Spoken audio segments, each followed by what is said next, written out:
Okay जी, next हमारा जो section है वो है रिव्यू का। ये स्पेलिंग चेकिंग और smart look, translate, new comments और ये सारे तकरीबन वही फीचर्स हैं जो वर्ड के अंदर भी मैंने आपको गाइड किए थे। सो इसी तरह यहाँ पे आप जो है वो थ्रेशर्स हैं, स्पेलिंग्स हैं, स्मार्ट लुक है, ठीक है। स्मार्ट लुक में जाएं तो इनसाइट यहाँ पे आ जाते हैं कि किस तरह का आपने व्यू करना है, ठीक है। उसके बाद ट्रांसलेट्स है, ट्रांसलेट करना है किसी लैंग्वेज से दूसरी लैंग्वेज में, तो इसके तो एक्सेल के फार्मूलाज भी अवेलेबल हैं। मिसाल के तौर पर जी मैंने यहाँ पे लिखा पाकिस्तान और यहाँ पे मैं ट्रांसलेट करना चाह रहा हूँ, सॉरी यहाँ पे मैं ट्रांसलेट करता हूँ जी इसको, यस। अब वो पूछ रहा है कि जी सर्च फॉर किस लैंग्वेज, इंग्लिश टू फ्रेंच करना है, मैं कहता हूँ जी ओके। तो नो रिजल्ट फाउंड, चुके इसके अंदर ट्रांसलेशन मेरी वो डिक्शनरी ऐड नहीं है तो इसलिए वो एरर देगा। सो फ्रेंच में इसको लेके जाना है आपने, तो इसकी एक्सटेंशन भी ऐड हो जाती है, एक्सटेंशन ऐड कर लें तो वो उसके मुताबिक ट्रांसलेशन कर देगा। शीट प्रोटेक्ट करनी है, वर्कबुक प्रोटेक्ट करनी है, वो मैंने आपको बता दी है। शीट प्रोटेक्ट करने का मतलब है कि इसके आपने क्या क्या चीज़ें प्रोटेक्ट करनी है, डिलीट नहीं कर सकते, कॉलम सेल्फ फॉर्मेटिंग रिस्ट्रिक्ट करनी है, डिलीट रो, डिलीट कॉलम रिस्ट्रिक्ट करना है, ऑब्जेक्ट एडिट नहीं कर सकते, सॉर्टिंग आपने इसके अंदर ब्लॉक करनी है।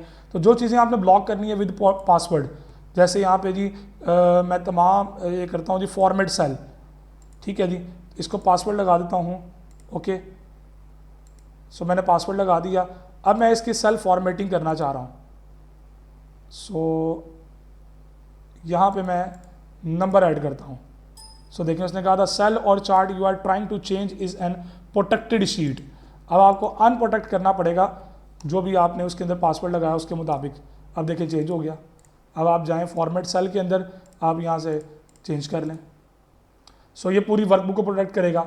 ये शेयर के लिए कमांड होती है, allow user to edit range, वो उसके आगे फिर ऑप्शंस आ जाती हैं। इसी तरह नेक्स्ट टैब हमारे पास है जी व्यू टैब। व्यू के अंदर क्या जी नॉर्मल लेआउट है, पेज ब्रेक लेआउट है, पेज वाइज ब्रेकिंग कर देगा, पेज लेआउट में आ जाएगा आपको लेके, पेज किस तरह से प्रिंट होगा शो जो करेगा। कस्टम व्यू बनाना अपनी मर्जी का तो वो भी सेट कर सकते हैं, तो नॉर्मली हम नॉर्मल व्यू में काम करते हैं। Show grid lines, headings, formulas bar, ये फार्मूला बार नहीं शो करनी, ना करें। जूम करना डॉक्यूमेंट को, वो जो यहाँ पे फीचर ये जूम का अवेलेबल होता है। जूम टू सिलेक्शन, जहाँ पे सिलेक्शन है वहाँ पे जूम करना है। सो जूम टू सिलेक्शन, इसको मैं 100% पे ले जाता हूँ वापस। न्यू विंडो खोलनी है। फ्रीज पेन का मतलब क्या होता है, ये बड़ी इंटरेस्टिंग फीचर है। लाइक मैं इन दोनों को फ्रीज पेन्स कर देता हूँ। अब ये देखें मेरी वो यहाँ पे बाकी रोज चेंज हो रही है नीचे, वो पहली 11 फिक्स हो गई। इसी तरह यहाँ पे ये एक पेज बेसिकली फ्रीज करता है, तो आप टॉप रो सिर्फ फ्रीज करना चाह रहे हैं, सो आप कह लें जी फ्रीज टॉप रो, तो सिर्फ पहली रो फ्रीज हुई है। आपने कहा कि जी फ्रीज फर्स्ट कॉलम, ओके, तो पहला कॉलम फ्रीज हो गया, बाकी कॉलम आगे बढ़ते जाएंगे, देखें वो फ्रीज हो गया वहाँ पे। तो ये बड़ा इंटरेस्टिंग फीचर है, ये वर्किंग के लिए नॉर्मली हमें काफ़ी हेल्पफुल होता है हमारे लिए। आगे मैक्रोज अपनी मर्जी की रिकॉर्ड करना चाहें तो इसका प्रोसीजर मैंने आपको गाइड कर दिया हुआ है। आगे पावर पिवट में आ जाए तो ये पिवट से रिलेटेड फार्मूलेशंस और उसकी एडवांस सेटिंग्स में आती है। डाटा मॉडलिंग आपने ऐड करनी है, मेजरमेंट्स करनी है, मैनेज करना है, सेटिंग्स करनी है। तो याद रखिएगा ये एडवांस फीचर्स में आ जाएंगे। हम इस कोर्स के अंदर सिर्फ इंट्रोडक्टरी लेवल तक इसको सीखेंगे।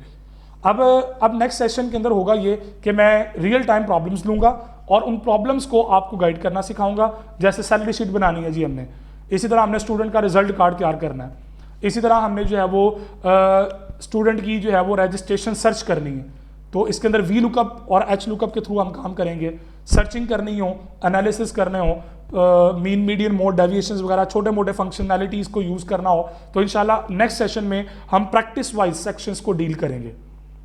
उम्मीद करता हूँ यहाँ तक ये चीज़ें आपने अंडरस्टैंड की होंगी।